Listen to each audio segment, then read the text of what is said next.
जयेश वाणी जी हमारे साथ मौजूद हैं, प्रवक्ता शिवसेना यूबीटी के। जयेश जी, आपकी पार्टी की तरफ से इस मुद्दे को जोर शोर से हवा दी गई और आपकी पार्टी के कार्यकर्ता सड़कों पर घूम घूम कर लोगों से मराठी में बात करने की कोशिश करते हुए नजर आए। जो मराठी में बात नहीं कर पाया उसको राज ठाकरे की पार्टी या यूबीटी के कार्यकर्ता मारते पीटते नजर आए। जो शंकराचार्य बात कह रहे हैं वो और जो आपकी पार्टी कह रही है वो, उसमें जमीन आसमान का फर्क आपको नजर आ रहा है या फिर आप मान रहे हैं कि आप ही की लाइन को टो करते हुए वो भी नजर आ रहे हैं? जी, मुझे थोड़ा सा समय दीजिएगा, बहुत हाथ जोड़ के विनती है, क्योंकि देश को जलाइए मत। मेरी रिक्वेस्ट है आपसे कि बात पूरी सुन लीजिए, मैं बहुत समय नहीं लूंगा। सर, ये जो हिंदी आपका चैनल बना है ना, वो चैनल हिंदी ही हमने बनाया था। मुझे फक्र है कि हिंदी टीवी 9 जब मुंबई से लॉन्च किया गया था तो उसका पहला लाइव करने वाला मैं था। मैं मराठी हूं और बावजूद इसके मैंने हिंदी टीवी 9 में काम किया है। मैं फाउंडर मेंबर्स में से एक हूं, जब सिर्फ तेलुगु में हुआ करता था और मुंबई से शुरुआत हुई थी हिंदी टीवी 9 की। नंबर 1। नंबर 2 सर, नंबर दो सबसे जरूरी, ये कोई मराठी वर्सेस बिहारी बनाम बिहारी ऐसा कोई विवाद नहीं है। इसको इस तरीके से मत देखिए। मुद्दा केवल इतना है कि रीऑर्गेनाइजेशन ऑफ स्टेट जब हुआ था लैंग्वेज के बेसिस पर, भाषा व प्रांत रचना, तो हर भाषा को अपना एक राज्य मिला था। उस राज्य की रचना भाषा के हिसाब से की गई थी। उस भाषा को इस कॉन्स्टिट्यूशन के शेड्यूल 8 में जो लिखा है उस हिसाब से अपनी राज्य भाषा दी गई थी। और उस राज्य में अगर रहना है तो उस राज्य की भाषा आना जरूरी है, क्योंकि वो उस राज्य की भाषा है। और जो बिहार के आपके संवाददाता है, मैं उनसे बहुत ज्यादा ताल्लुक रखता हूं। कितनी खूबसूरत उन्होंने बात कही कि अवधी हो, खड़ी बोली हो, मैथिली हो, कि ये भाषा सीखना जरूरी है।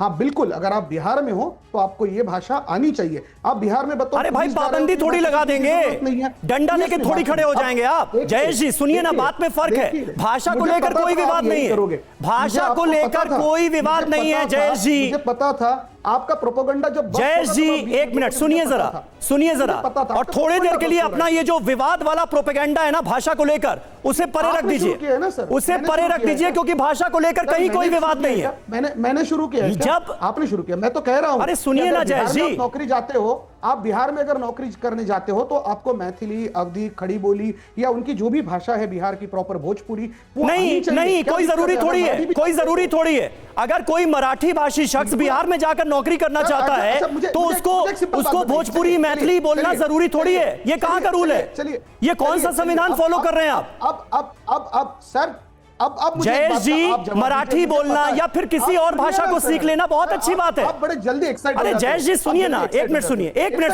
सुनिए। जयेश जी बहुत अच्छी बात है कि आप जितनी भाषाएं सीख लें उतनी अच्छी बात है, लेकिन आप किसी को मारेंगे पीटेंगे थोड़ी कि तुमको मराठी नहीं आती, तुम मुंबई में कैसे आ गए, तुम तो हरियाणा के रहने वाले हो। मारने पीटने पर भी आएंगे। मुझे सिर्फ एक सवाल का जवाब दीजिए कि अगर महाराष्ट्र में मराठी नहीं बोली जाएगी तो महाराष्ट्र स्टेट का मतलब क्या बनेगा? हरियाणा में अगर हरियाणवी नहीं बोली जाएगी, जबरदस्ती तो नहीं करेंगे ना, क्या बचेगा? अगर तमिल में तेलुगु नहीं बोली जाएगी तो तमिलनाडु का मतलब क्या बचेगा? अगर केरला में केरली भाषा नहीं बोली जाएगी, यही तो जयेश जी जबरदस्ती नहीं करेंगे। सपोज चलिए जयेश जी, मैं आप ही पे आपने जो आंसर किया मैं आप ही पे पूछ रही हूँ। सपोज आप तमिलनाडु जाते हैं, आप चेन्नई जाते हैं, और वहां पर क्या आपको फोर्स किया जा सकता है कि आप तमिल में ही बोलेंगे, अपनी बात रखेंगे, आप उस लैंग्वेज में बोलेंगे जो आसान होगा ना? आपसे मारपीट तो नहीं हो जाएगी कि आप नहीं बोल रहे हैं आप तमिल, ऐसा तो नहीं होगा ना? बिल्कुल सही है, मैं आपको वही कह रहा हूं कि अगर कोई टूरिस्ट महाराष्ट्र में आता है तो उसको मारा पीटा नहीं जाता है मैडम, कभी नहीं मारा पीटा जाता है। जिन लोगों के साथ ये वाकया हुआ, जिनके साथ हिंसाचार हुआ, उन्होंने बदतमीजी की थी, उन्होंने ये एग्रेशन दिखाया था कि नहीं बोलेंगे। अच्छा, जो टूरिस्ट, अरे भाई जयेश जी, आप कौन होते हैं? आप कौन होते हैं? आपके कार्यकर्ता कौन होते हैं लोगों को मारने पीटने वाले? जो हिंदी भाषी है उनको पीटेंगे आप? उनको पीटेंगे, कानून हाथ में लेंगे?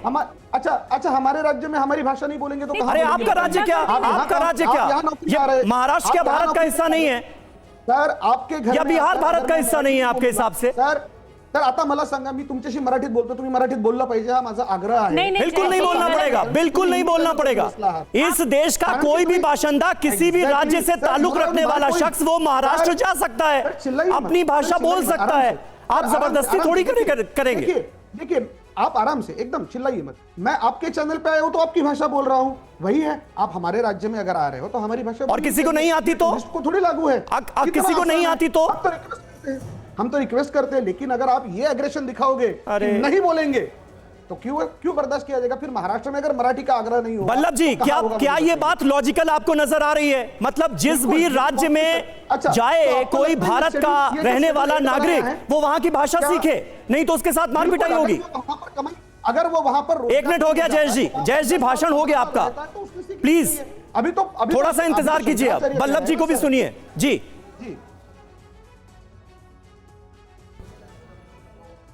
वल्लभ जी, ऑडियो अपना अनम्यूट कर लें। जी बोलिए।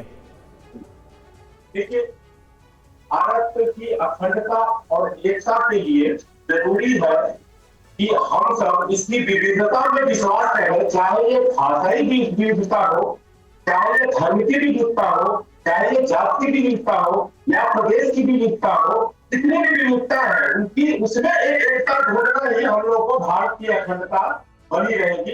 अन्यथा तो फिर महाराष्ट्र भी महाराष्ट्र नहीं रहेगा। पूरे भारत जोड़ने की बात छोड़ दीजिए, कोंकण भाषा भी महाराष्ट्र में बोली जाती है, वो बिहार में नहीं बोली जाती है। क्या कोंकण भाषा को भी आप खत्म कर देंगे? उसको बोलने वाले लोगों को रोकेंगे?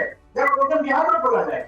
तो इसलिए देखिए, बिहार में भी बहुत सारी भाषाएं बोली जाती है। लोग भोजपुरी बोलते हैं, मैथिली बोलते हैं, है ना, एकांकी बोलते हैं, सुंदरपुरी बोलते हैं। तो ऐसी नहीं है, यहाँ एक कहावत है, मैं कहावत सुना देता हूँ। ठीक है, अभिव्यक्ति की